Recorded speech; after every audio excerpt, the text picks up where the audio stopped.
Assalamualaikum warahmatullahi wabarakatuh.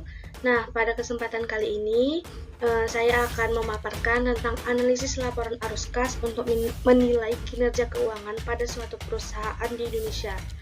Jadi di sini saya ambil studi kasus pada PT Campina Ice Cream Industri Tbk.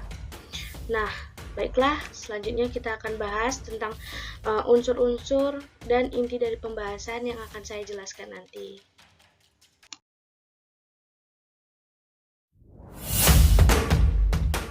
Di sini saya akan membahas unsur-unsur atau teori-teori yang membangun judul dari makalah saya, yaitu yang pertama kas dan setara kas. Jadi menurut standar akuntansi keuangan, kas adalah seluruh alat pembayaran yang siap dan bebas digunakan untuk membiayai kegiatan umum perusahaan. Sedangkan setara kas adalah investasi yang sifatnya sangat liquid, berjangka pendek dan dengan cepat dapat dijadikan kas dalam jumlah tertentu tanpa menghadapi risiko perubahan nilai yang signifikan. Yang kedua yaitu laporan keuangan.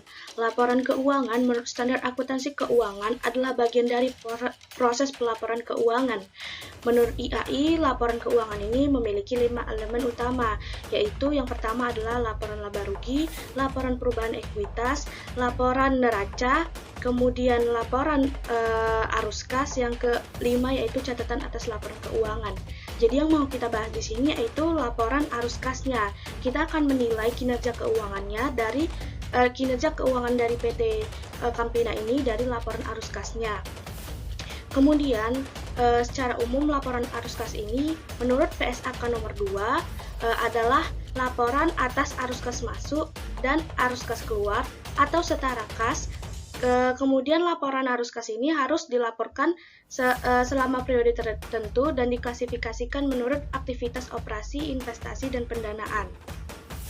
Kemudian, untuk menilai laporan arus kas itu digunakan juga rasio-rasio arus kas. Dan selanjutnya yaitu kinerja keuangan.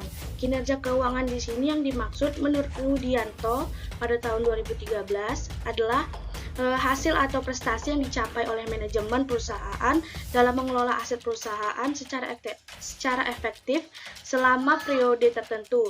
Jadi kinerja keuangan ini sangat dibutuhkan oleh perusahaan untuk mengetahui dan mengevaluasi tingkat keberhasilan perusahaan berdasarkan aktivitas keuangan yang telah dilaksanakan. Kemudian hubungan dari laporan arus kas dengan kinerja keuangan itu menurut Darsono dan Ashari pada tahun 2005 ada 8 kriteria penilaian suatu perusahaan yang dinilai memiliki kinerja keuangan yang baik. Salah satu yang saya kutip yaitu rasio arus kas operasi atau AKO.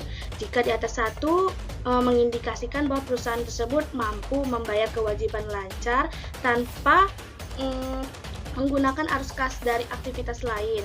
Untuk mengetahui nilai arus kas di atas 1, ada perhitungan-perhitungan yang dilakukan dengan menggunakan rumus, namun tidak akan saya bahas di sini perhitungannya. Berikut laporan arus kas PT Campina Ice Cream Tbk yang saya paparkan di sini. Saya ambil dari Annual Report PT Campina Ice Cream Industri Tbk. Nah, Anda dapat lihat sendiri bagaimana perkembangan kinerja keuangan perusahaan PT Campina ini dilihat dari laporan arus kasnya dari tahun 2019 ke tahun 2020.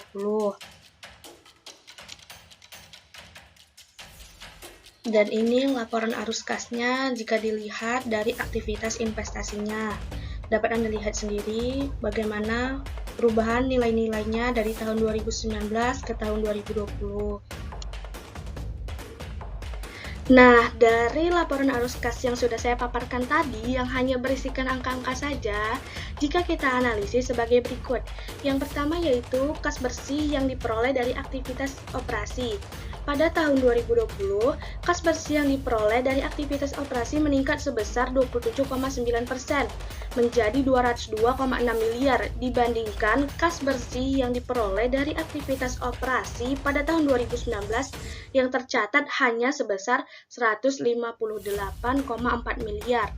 Terdapat peningkatan yang signifikan pada penghasilan lainnya dengan selisih 8,9 miliar yang tercatat 3,2 miliar di tahun 2019 naik menjadi 12,1 miliar di tahun 2020. Kemudian, kas bersih yang digunakan dalam aktivitas investasi. Kas bersih yang digunakan untuk aktivitas investasi menurun sebesar 21,35% pada tahun 2020. Penurunan ini terjadi karena penjualan aset tetap pada tahun 2020 menurun sebesar 27,52% dari 204 juta pada tahun 2019 menjadi 148 juta di tahun 2020. Perusahaan juga tidak mencatatkan adanya pembayaran dividen di tahun 2020. Hal inilah yang menyebabkan terjadinya penurunan nilai kas bersih yang digunakan dalam aktivitas investasi.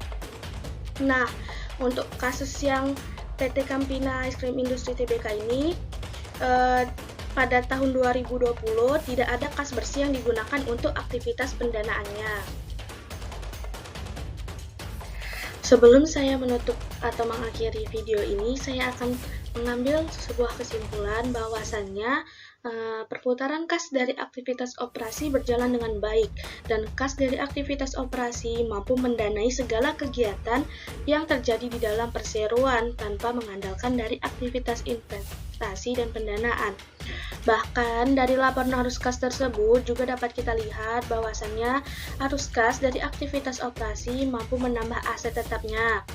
Dan walaupun terjadi penurunan kas pada penerimaan dari pelanggan dan kas yang diterima meningkat dari pendapatan lainnya, hal ini masihlah dikatakan wajar karena jumlah kas yang diterima dari kegiatan utama masih lebih besar dibandingkan penerimaan kas dari pendapatan lainnya. Sehingga dapat dikatakan bahwa kinerja keuangan PT Campina Ice Cream Industry Tbk tergolong baik. Dan terima kasih. Sekian dari saya. Wassalamualaikum warahmatullahi wabarakatuh.